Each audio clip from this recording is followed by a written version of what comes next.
Mangwana ni mwalelepo vukenja ni vanave Africa. Welcome to Africa Good Morning, the news and current affairs show bringing you everything you need to know happening in the SADC region and beyond. Today is Thursday, the 16th of September, and as usual, you're joined by Ashwin Berry and Aina Raiza Kweyo. Happy Thursday, everyone. Today is World Ozone Day. World Ozone Day has been celebrated since 1994 and was established by the United Nations General Assembly. The day is mainly intended to spread awareness of the depletion of the ozone layer and search for solutions to preserve it. And here is more on World Ozone Day.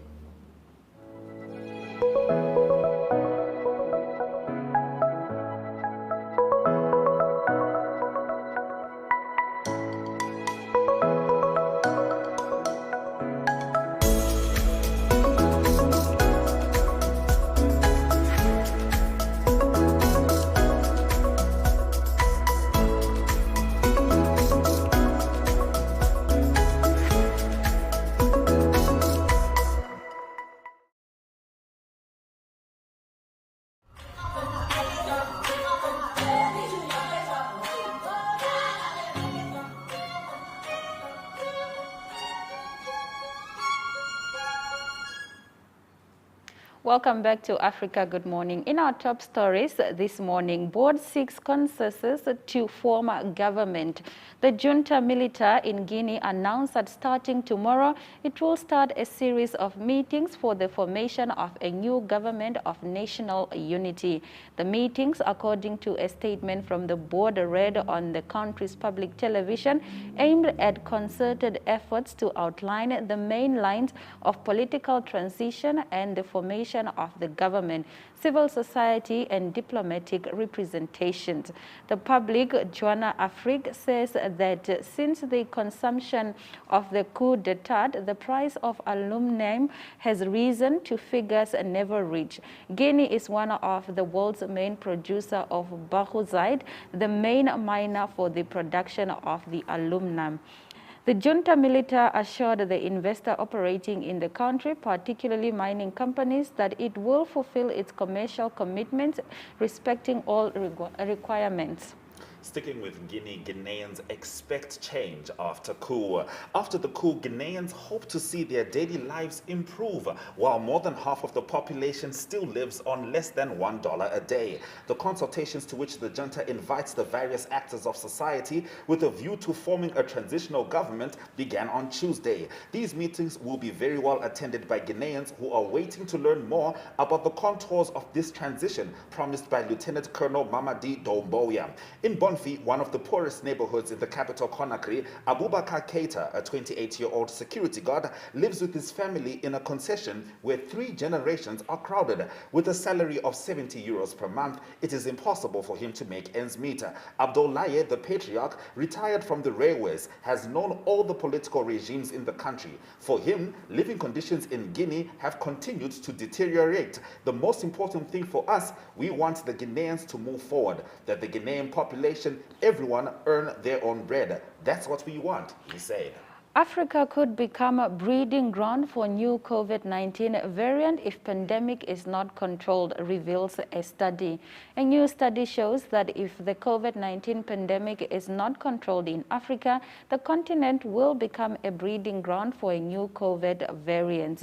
The findings of the study published by Science has also revealed how COVID-19 pandemic unfolded in Africa.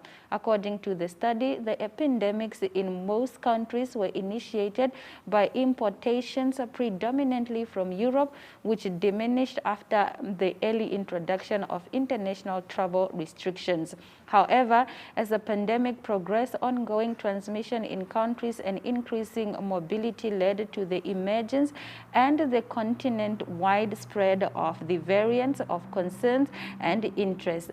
Director of the KwaZulu-Natal Research Innovation Sequencing Platform at the University of KwaZulu-Natal, Prof. Tulio de Oliveira, who was amongst the scientists who produced the study, said they are deeply committed to using the most advanced technologies in Africa to trace and combat the virus. If the virus keeps evolving on the African continent, this will become a global problem. It is our moral duty to try to protect Africa and the world. This was a very fulfilling collaboration. Amongst the other key findings of the study highlighted is that South Africa, Kenya, and Nigeria are appearing as major sources of importations to other African countries. Now, please join us tonight at 5:30 p.m.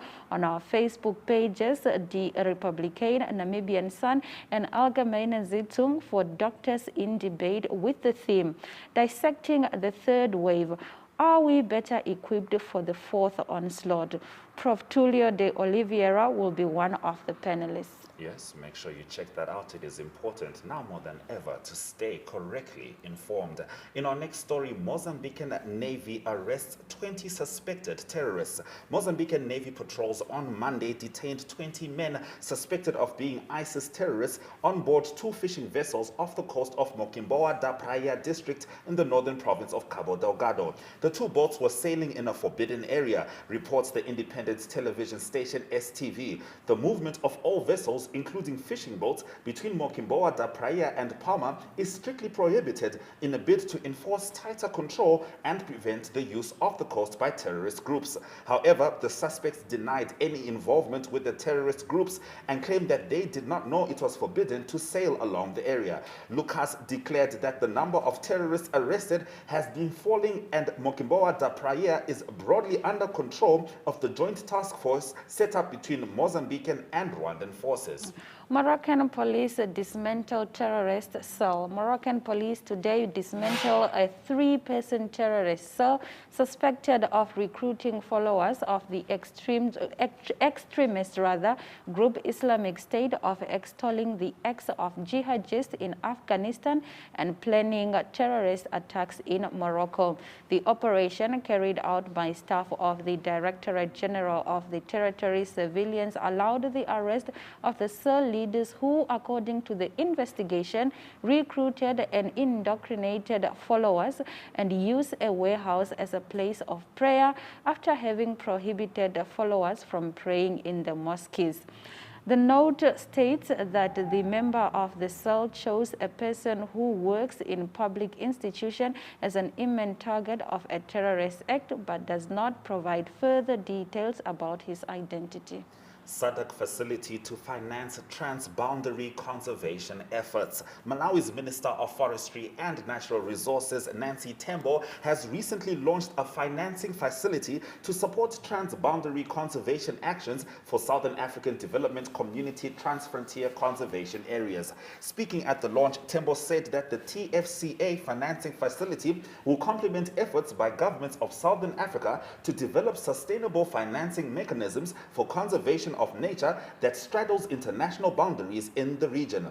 According to the statement, the SADC TFCA financing facility will provide grants to selected projects in all SADC TFCAs that contribute to measurable outcomes, including conservation of biodiversity and recovery of flagship species, newly established or better managed protected areas, or networks of conservation areas of regional importance, and improved livelihoods for communities living in TFCAs. In our next story, Zimbabwe imposes COVID vaccine on church goers. Zimbabwe's parliament on Tuesday banned anyone not vaccinated against COVID-19 from attending church services, the latest in a series of measures to boost uptake of the coronavirus jab.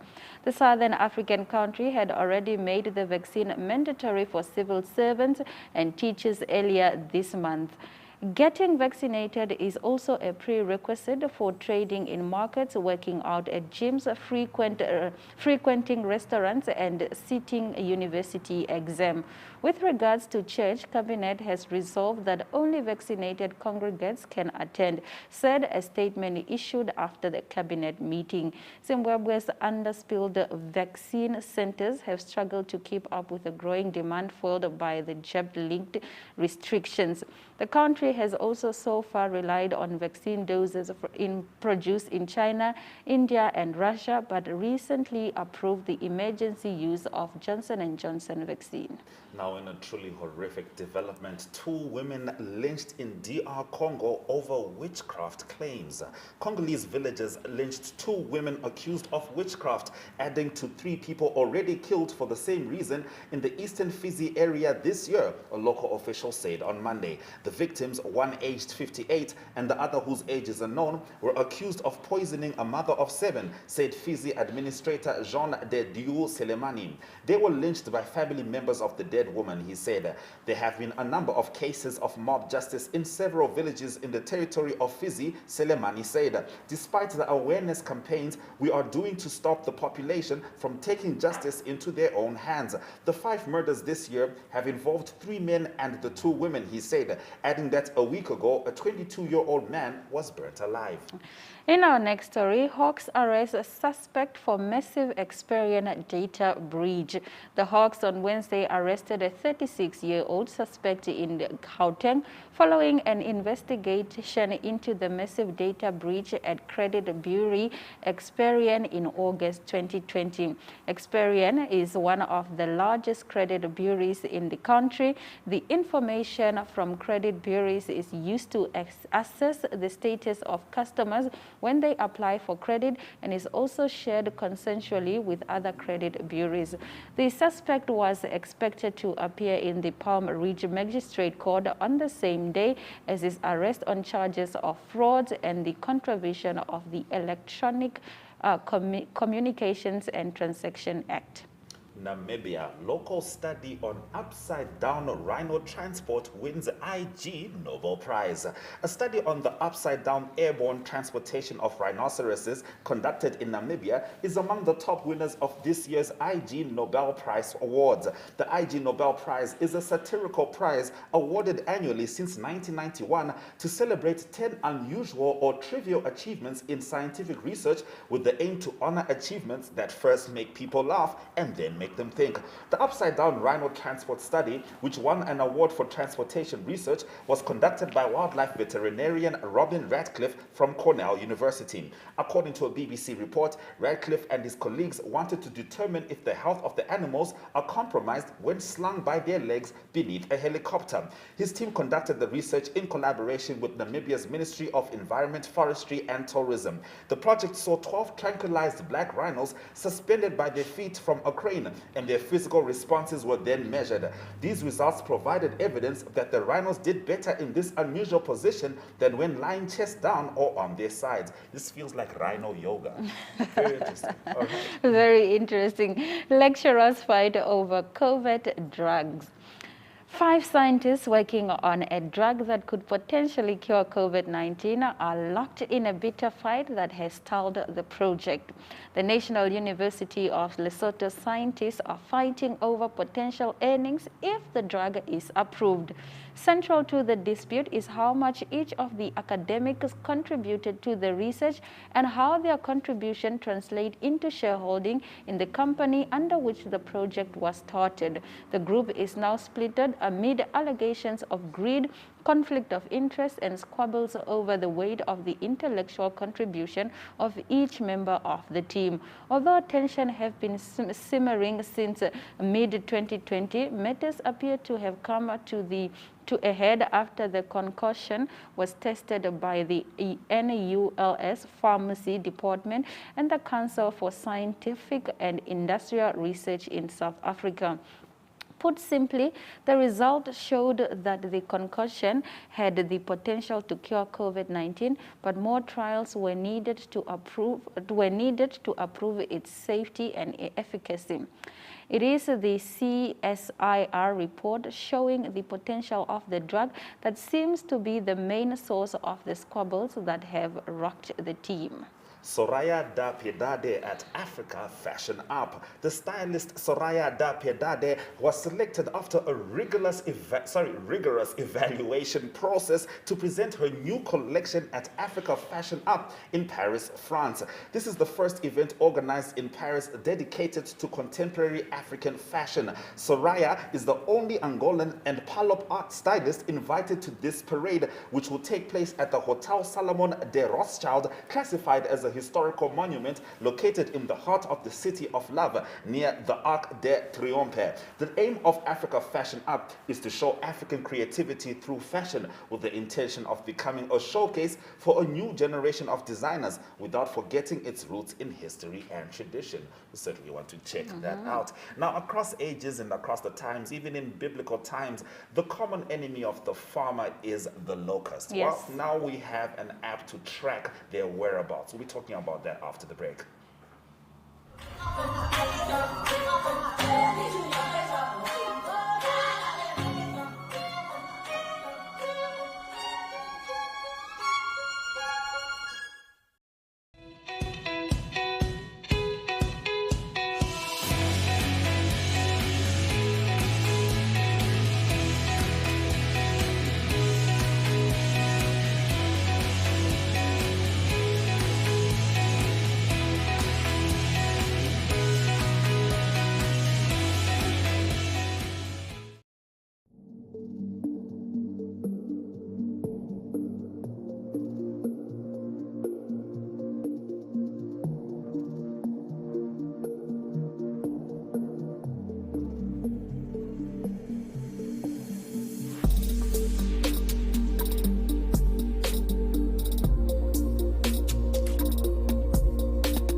A mobile application backed by the United Nations is tracking swarms of locusts in Namibia, where the pests are laying waste to crops and pastures. This southern African country has been grappling with what is now a third wave of outbreaks of the African migratory locust. The invasion began in December, and farmers are also contending with swarms of red locusts and brown locusts. To tell us more, we welcome Ms. Farai Zimudzi, representative of Food and Agriculture Organization in Namibia. Good morning, how are you? Good morning, thank you so much. Always good to have you here. All right, so swarms of locusts have wreaked havoc in Namibia and thousands of hectares have been destroyed. How many other countries in Africa were affected? In Southern Africa alone, we are looking at Namibia, Angola, Zambia, South Africa, as well as Zimbabwe being currently affected by the ongoing outbreak, largely of the African migratory locust, but also in the south, there's been outbreaks in the southern part of Namibia, as well as in South Africa, brown locust, and Botswana also is affected. Sorry, I forgot to mention. That's in the Southern Africa area. Okay. And then if you look at East Africa has had an ongoing outbreak of a different species of locust, the desert locust. And that's been ongoing now since, I believe, 2019, if I'm not mistaken.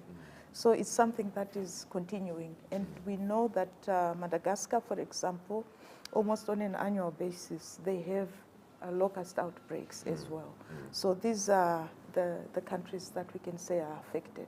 So how does this impact food security, particularly in rural households? It does have a huge impact on food security because, as you may know, locusts are voracious feeders.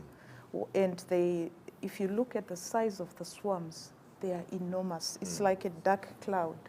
And when they settle, they start to feed, and by the time they finish feeding, there is probably nothing green left. Yes, indeed. So it's been estimated, I forget the specific figures now, but if you look at depending on the size of the swarm, if you look at the devastation, they are able to effect either on crops or on grazing areas, it's huge. Yes, so that's why it is critically important that locusts are not only monitored, but on the basis of the monitoring, they are then controlled. Controlled, indeed. And also controlled in such a way that we are not impacting negatively on the environment. Because this is one of the concerns, that, yes, we can control them, but at what cost? At what cost? To the environment, Yes. and also to the health of people. So those are considerations that always have to be taken. Now, coming back to the issue of the impact on food security, so you imagine if a swarm lands on a farmer's crop field, then it means pretty much that Harvest is gone. it's gone.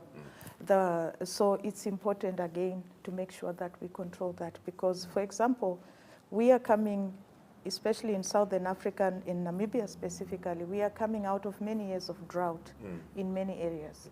So we had fantastic rains in the last rainfall season, and there was a lot of hope that, we are going to finally be able to harvest sufficient cereals to be able to get over the slump that we had before as a result of the drought.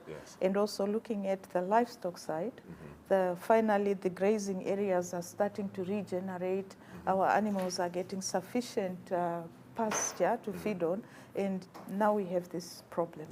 So it's absolutely important that control measures are... Control measures, yeah. Yes, and on that backdrop, the FAO has developed a mobile app to help to help to combat the spread of the locust. Could you tell us about this mobile application? Yeah, it's an app that we have been rolling out in the affected countries, starting in East Africa for the desert locust, and now for Southern Africa, it's been rolled out in the affected countries, as I mentioned earlier. And for Namibia, the training was undertaken, training of trainers of up to 30 staff of the Ministry of Agriculture who are on the forefront of the control efforts. So they were trained in the last week with the idea that they would then roll it out to even more staff of the ministry, so that there's strong systems to be able to monitor, to have surveillance, to report on the swarms, the size of the swarms. That would then be the basis on which the control efforts are then undertaken. And the whole ethos behind this is you cannot control what you can't measure. So we need to know. Yes, you can't measure what you can't see. Exactly. So it's super important, especially now as we prepare to get into the next agricultural season. We need to be sure, where is the swarming activity, where are the locusts being reported, so that before they grow the swarms grow too large, they are controlled, and we will not have to invest so much in trying to keep up with swarms that are now flying. Yes, indeed, indeed. So, and I think you touched a bit on this. Was this developed for agriculture extension officers who are monitoring outbreak, or to be used by farmers and other people on the ground? I think it can be used by other people on the ground as well, in addition to the extension agents. So you have to start somewhere. So we are starting with the extension agents, and then they will continue to train other extension staff as well as other farmers. All right. So is the app also being used in other African countries? Yes, it is. In fact, we got this app. It was being used, as I mentioned, in the Horn of Africa, in the East African region, for the desert locust control efforts, and we are now using it for the Southern African outbreaks. Okay. So right now we're nearing the rainy season, and farmers are preparing their fields for the planting crops. What is your message to farmers who fear new outbreaks?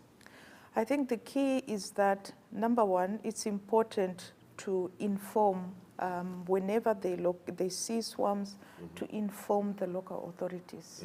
It could be their extension officers in the areas where they are, or government officials. I believe the offices of the governors and others, they are also ready to receive that kind of information. So it's very important that the reports go through, because once the reports are made, then the control efforts can be triggered, and they can be supported. And yeah, I think Namibia has done a commendable job in the last season in terms of trying to control the locust. But we really need to build up the efforts and to start early, and especially strengthening the monitoring, the surveillance and reporting. Because without that, it's a losing battle. Yes, indeed. And I know that, your industry, your work is shrouded in precision, as much precision as possible. But would you say there's hope in mitigating the situation? There is hope. Absolutely there is, especially if we start our monitoring and reporting activities early. Early, yes. So that we are kind of ahead of the wave. A lot of the problems come, as I indicated, when efforts to control come very late. But if the locusts are controlled when they are still at the hopping stage, soon after hatching, they have not started to fly yet. So they can be controlled at that level. And there you can even deploy much more easily the longer acting, less toxic biopesticides. But if we are late in terms of our monitoring, our surveillance and reporting, and already the locusts have started to fly off, then it's a there's not much that can be done. Exactly, it's a huge problem. Okay, well, the earliest bird catches the troublesome locust, so Correct. to speak. Thank you very much, Ms. Farai Zimuzi, who is the representative of the Food and Agriculture Organization in Namibia. Thank you for being on Africa Good Morning. Thank you so much for the opportunity. All right, this is Africa Good Morning, keeping you informed. See you after the break.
What does evidence say so far about safety and effectiveness of booster shots? Are there groups who may need them? Should the world be considering booster shots at this stage of the pandemic? Dr. Catherine O'Brien explains all of this in Science in 5.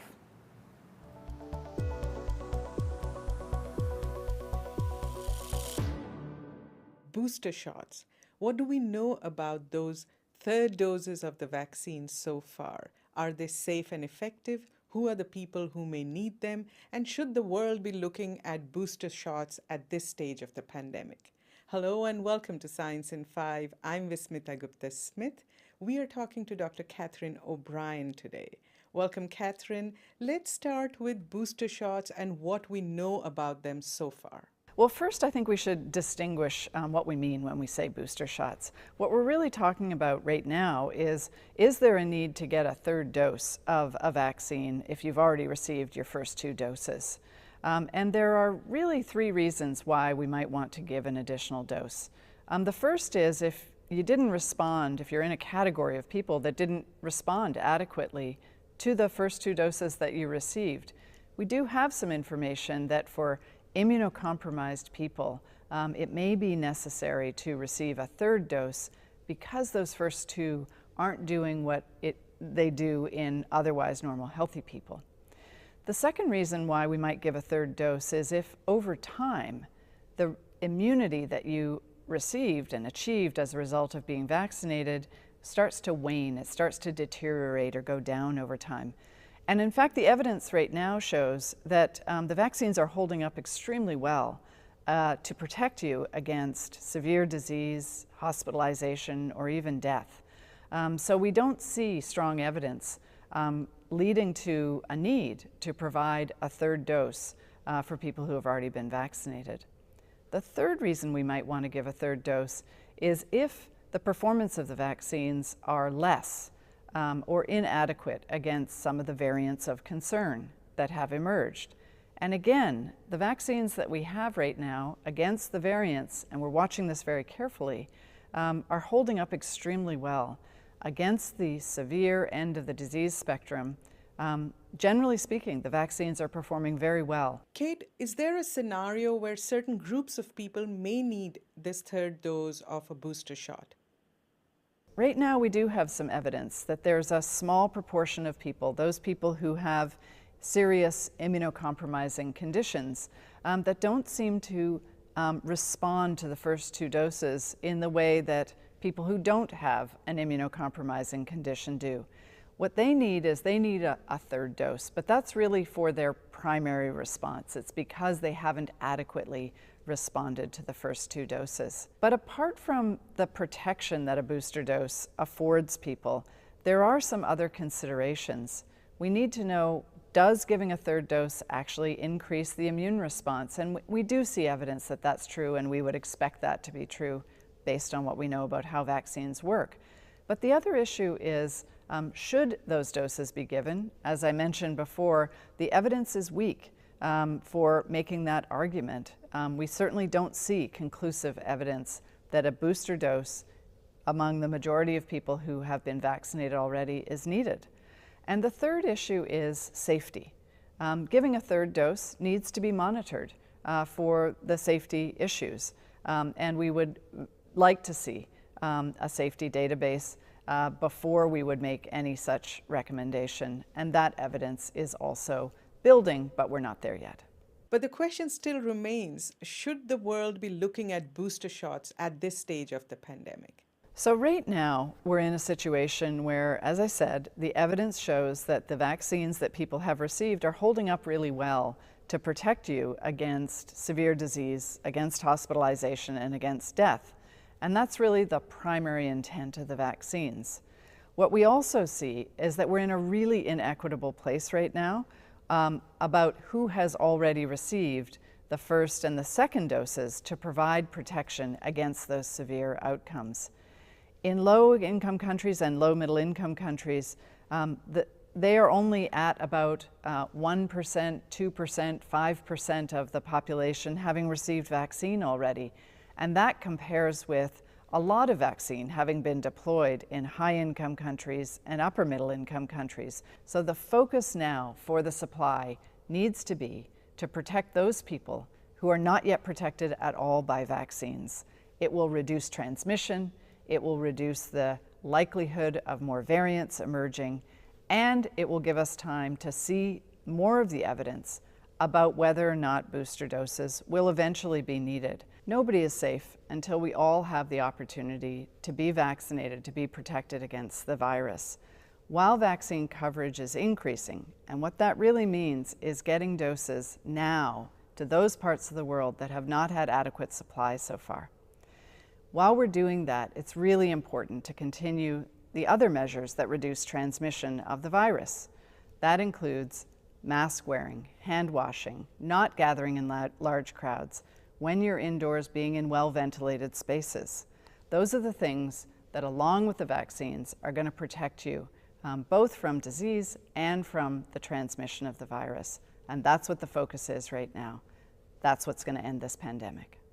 Thank you, Kate. That was Science in 5 today. Until next time, then, stay safe, stay healthy, and stick with science.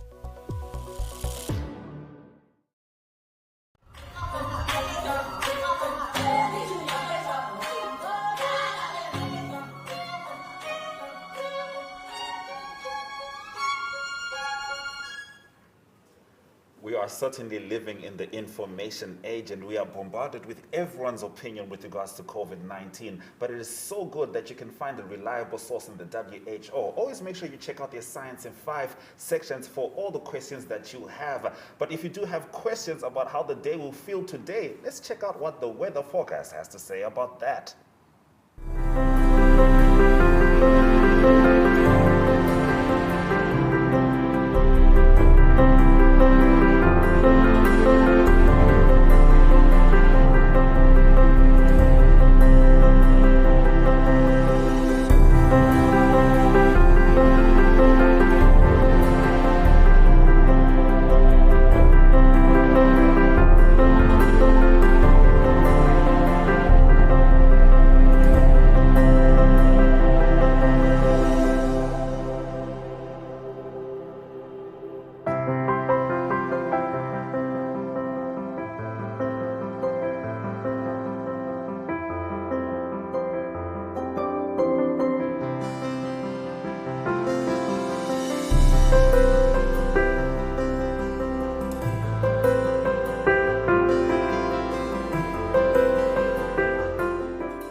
Welcome back to Africa Good Morning. It's time for us to cross to the House of Stone where Talent Gore is ready to deliver to the news on the ground. Talent, good morning. How are you?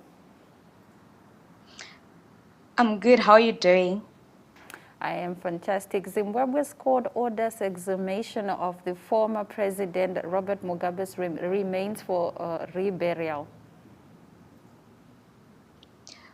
A Zimbabwean court on 10 September 2021 actually out that the first family had no right whatsoever to bury the former president at his homestead. They said that he should be reburied at the National Shrine where most of the Liberation War heroes are buried. So they say that the family must exhume his remains to the National Shrine.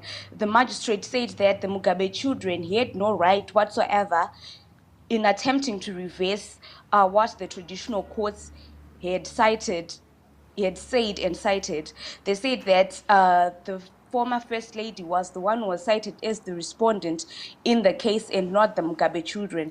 So they say that the remains of the former president must be exhumed and he must be reburied at the National Shrine. But the Mugabe family has since taken the matter to the High Court where they are challenging this court ruling, saying that they are the ones who are the custodian of the remains and they are the ones who decide where he must be buried. So the case is now at the High Court and we wait to hear what the High Court judges has to say pertaining this issue. Now, in a truly heartbreaking development, 380 teachers in Zimbabwe have committed suicide. Could you tell us about that? Well, even though suicide is considered the 19th most common cause of death in Zimbabwe, a slew of suicide by teachers have shocked the country. According to Progressive Teachers Union of Zimbabwe, 380 teachers have committed suicide between 2008 and 2020. They said that the most common cause of the rising cases and suicide are economic challenges. They say that the rise in incidents of suicide cases every day, they are contributing to the economic challenges that the country is currently facing. Teachers earn less than $200 a month, so they can't really do much with that amount. They have to take care of their children, they have to send their kids to school, they have to do a lot of stuff with that money, so they can't, that amount of money can't help them much, so they then decide to commit suicide. And apparently the Progressive Teachers Union of Zimbabwe have said that approximately Zimbabwe loses 30 teachers and 6 children and 6 students to suicide per month. So it's about 30 teachers and approximately 6 children per month who commit suicide. So the government has said that they are going to make sure that they remunerate the teachers, they give them wages so that they decline the cases of suicide, teachers committing suicide. They are trying to take care of them economically so that they don't commit suicide. So the government say that they are working on ways, they're trying to find ways to make sure that people, and in particular, do not commit suicide. All right, the lack of national identity documents is frustrating potential youth voters ahead of the 2023 general election. Please tell us more. The MDC Alliance, they are doing a door-to-door campaign whereby they are registering people to vote. They are going door-to-door, registering everyone, especially the first-time voters. So they've said that one of the main cases that people are failing to register to vote is that they do not have national identity documents. The government is not issuing national identity documents at the moment due to COVID-19. The offices whereby these national identity documents are issued, they are closed. So they are not issuing any national identity documents. So people are failing to register to vote due to that they do not have national identity documents. They say that there are basically 5 issues which are hindering people from voting. And the first one was the non-availability of national identity documents. And this group, they say that they are this group contains the many of the people who are unable to register to vote. The All right, category sorry, is that Talent, of people who do not. Talent? Can you hear Yes. me? Right, we're just going to go straight into your last story, but thank you for Yes. touching on the important parts of that previous one. Government and World Food Program Okay. jointly develop food security plan. Could you touch on that briefly? The government and the World Food Program have developed a plan to cater for the availability of food. So the program will run from 2022 up until 2025. So they said that they are going to go around in districts and they will be giving out fertilizers, they'll be giving out seeds to people in those areas so that they can at least work, or they can at least seed those things so that they can have food. So they'll be doing this in a particular period of time. They are running from 2022 up until 2025. So that is all it is on that issue. Thank you very much, Talent, for bringing us the news from Zimbabwe. You're welcome, and thank you very much for having me. It's always good to have you here. This is still Africa Good Morning. After this short break, your economic news stories.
Welcome back to Africa. Good morning. It's time for us to dive straight into your economic news stories. And we start off in Angola, where Moody's recognizes courageous governance. The financial rating agency Moody's recognizes courageous and non-electoralist governance by maintaining the stable outlook of the country's rating, meaning greater investment attractiveness and external indebtedness, assigning the annual rating from CAA1 to B3. This improvement in the rating of Angola's rating by Moody's is in fact supports what has been said that the Angolan government is being courageous and showing that it is neither electoralist or populist. What it shows is that it is being an unusual government, and this recognition by Moody's and others attests to the recognition of the efforts underway. This situation is commendable, and we hope that Angola will not be left with the praise, but will continue to make reforms so that in a few more months the effects can be seen and felt in people's pockets, said the economist. Government optimistic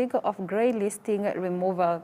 Government is hopeful the October plenary of the Financial Action Task Force will remove the country's grey listing for money laundering, ending a three-culture that has impacted Botswana's investment earlier. The FATF, the world's leading multinational anti-money laundering agency, placed Botswana in its grey list in 2018, citing deficiencies in the money laundering structure, leading the European Union to place the country on a blacklist in 2019. The listing increases the cost of local financial institutions doing business with international banks and other organizations due to the higher due diligence that will be applied to them. There are also delays in funds being transferred to and from Botswana due to the need of a greater due diligence. On Tuesday, Finance and Economic Development Minister Peggy Semare said an on-site assessment by the FATF in late August, as well as earlier, the progress noted that the organization Juno plenary had provided hope that the country would be exiting the adverse listing next month. Now in Eswatini, Standard Bank bolsters economic revitalization. Standard Bank has thrown its full weight towards vigorous economic resuscitation through investing in the youth. This was evident yesterday as Chief Executive Mvuselelo Fakudze dished out sponsorships to 3 youth development initiatives. We are always looking for ways to emphasize our commitment to entrepreneurship in Eswatini. To this end, we have recently donated 1 million emaswati to the Reconstruction Fund to resuscitate hope for business people and to help rebuild the business infrastructure we need to keep our kingdom thriving, Fakudze explained. He pointed out that their work does not end there. As a bank, Fakudze said they fully comprehend with the importance of empowering young people, specifically with the entrepreneurship culture that could fuel Eswatini's economic growth. At Standard Bank, we believe that Eswatini is our home. We drive her growth through our support towards educational initiatives aimed at empowering the youth and inculcating a culture of entrepreneurship and resilience for Emaswati, he said. Maize price soared 90% in 4 months. A SNAP survey by the Business Times has indicated that price of maize has risen to about 40% in the markets across the country since April. However, the price trends tally with prices registered on the market during the same time last year, where 50 kg bags was fetching 9,000 kwacha. Nevertheless, the development is posing serious threats to purpose of local economy, considering volatility of the kwacha and rising inflation in recent months. In an interview on Tuesday, Economic Association of Malawi Executive Director Frank Chikuta said the trend was understandable as currently the country enters a lean period. That brings us to the end of our economic news stories. You know what comes up next? Economic indicators.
It's that time again when we have a look at your sports updates. In our first story, we are talking football in Botswana as over 100 coaches apply for Zebra's job. The Chief Executive Officer of the Botswana Football Association, Hoa Bahone Taylor, has revealed that over 100 people have applied for the Zebra's job. According to Taylor, most of the applicants are international coaches. She said that the association's intention is to have hired a Zebra's coach before the end of the year. We have just started the screening process and we are dealing with a lot of applications. She added, if at all we fail to hire a coach before the end of the year, we will definitely do that early next year. I am confident that the process to appoint will not go beyond early next year. In August, the BFA released an advert calling for applications for the post of head coach. The advert stated that the suitable candidate for the job should have a CAF Pro or CAFA license.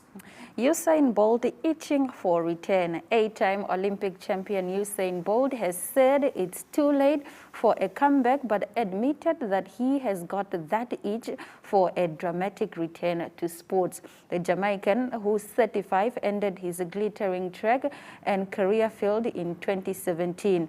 He said he was tempted by a possible return for the Tokyo Games, but his coach persuaded him otherwise. It's too late. If I was going to come back, it would have been for the Olympics this year, he told BBC. When I told my coach I was going to retire, he sat me down and said, when you retire, that's it. I'm not going to be doing any comeback tours, nothing. So you must make sure you're ready to retire. I remember I went to him in 2019 and said, what do you think about coming back for the Olympics? And he looked at me and said, don't even start. So if it's not my coach, I'm not going to do it because I believe in him. And if he says no, then it's no. But I've got an itching though. Do we have that coach's Twitter handle? No, but you realize the greatest athletes in the world have always itched for a comeback. Mike Tyson was fighting just last year. Michael Jordan has taken his competitive nature to golf and all sorts of other things. So I can understand when you've been the best for a while, unbeaten. It's like, yeah, why not just come back another again? one? Just to remind the people exactly. that. Now, speaking of champions, in Namibia, MTC has decided to reward their national heroes. Namibia should make a habit of taking care of its athletes. They should be supported before, during, and after competitions. Doing so ensures the country will seamlessly continue to produce world-class competitors, says MTC spokesperson Tim Ekanjo. MTC handsomely rewarded Namibia's 2020 Tokyo Paralympic heroes in Windhoek yesterday. Veteran sprinter Ananias Shikongo, who won a silver medal in the T11 400 meters, received a whopping 100,000 Namibian dollars, while Johannes Nambala pocketed $70,000 for his T13 400 meter bronze. Shikongo's guide, Sem Shimanda, received a $50,000 reward for his contribution. All three athletes and their coach, Letu Hamola, also received brand new top-of-the-range smartphones. Had it not been for a technical foul, Shikongo would have added a bronze to his Paralympic medals haul, which stands at a record-equaling 4. The legendary Frank Fredericks is the only other Namibian to win 4 Olympic medals. Nambala is the next best with 3 Paralympic medals. Every athlete who excels should be showered with the same appreciation, said Ekanjo. Love to see it. I love to hear it. World Netball decorates Mary Wire. Former Malawi national netball team coach and attacker Mary Wire continues to hog the international scene after World Netball appointed her as its hot ambassador. Wire is among 5 internationals that have been named ambassadors following rebranding of World Netball and International Netball Federation. World Netball has revealed 5 of its ambassadors who represent the organization's newly launched values of excellence, teamwork, heart, integrity, courage, athletes, and leadership. Together, the values reflect World Netball's commitment to operating within ethical framework, reads a statement from the World Netball released on Tuesday. Wire, who represent Heart Ambassador, and other 4 are expected to be engaged in activities promoting netball within and outside their countries. Wire told the World Netball website that she was humbled with the appointment. All right, that brings us to the end of our sports news stories. After this short break, your headlines.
Africa Good Morning has been streaming live from 7 a.m. And here are the headlines from today's top stories. Board seeks consensus to form government in Guinea. Guineans expect change after coup. Africa could become breeding ground for new COVID-19 variants if pandemic is not controlled, reveals study. Mozambican Navy arrests 20 suspected terrorists.